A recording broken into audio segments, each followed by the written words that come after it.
So ayun mga Lodi, nandito tayo sa Karaisa Homes dito sa Tansa. Ayun, so may customer tayo, Paps. Shoutout sa'yo. Ano pa ka nga bang? Jemer po. Jemer? Apa. Ayan, so shoutout kay Paps Jemer.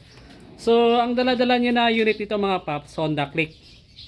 Ang problema nito, nawala yung headlight. So bago siya nagpa-wiring sa Honda Click, working naman lahat, pati headlight. Okay? So ito siya mga Lodi. Ayan, yung Honda Click niya. Nagpakabit kasi ito ng tie switch. Ito mga Lodi. Ayan. Ayan. Pinakabit. Pero bago niya pinakabit to, working naman lahat. Pero ang nangyari mga Paps, so binaklas ko lang dito para ma-expose yung wiring.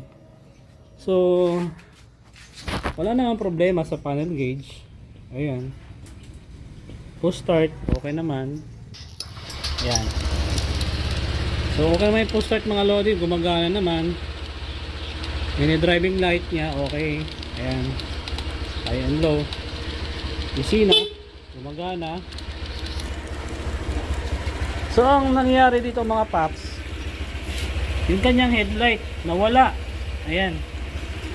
Dapat dito yan. So ang gumagana lang pag sinagad mo, park light ng tie switch, pero yung headlight wala. Okay, ayan mga Lodi, wala.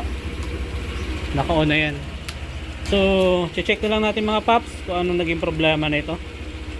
Check natin yung wiring dito sa kaliwang side ng tie switch. Okay, so sana hindi napundi yung kanyang headlight. Pag napundi mga Paps, gagawa natin ng paraan yan. Medyo mahirap na lang. Okay? So, ito na siya mga Lodi, nagawa natin ng paraan. Right, Pang, pa-testing nga ako, Pang.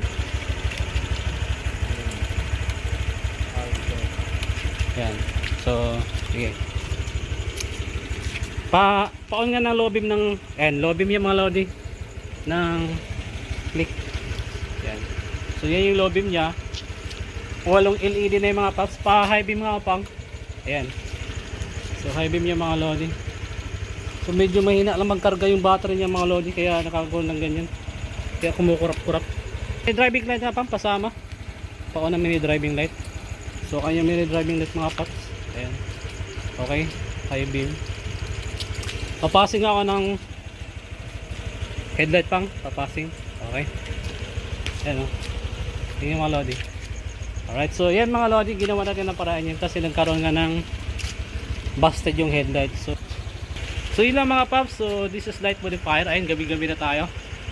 So this is light modifier mga Paps, Warren Moto Vlogger. So kung sakali nagustuhan mo yung ating tutorial, huwag mong kalimutan mag-like, subscribe, pindutin ang notification bell para sa tuwing upload ko ng mga videos, tutorial, ay updated ka. Alright, so Pang, thank you ha.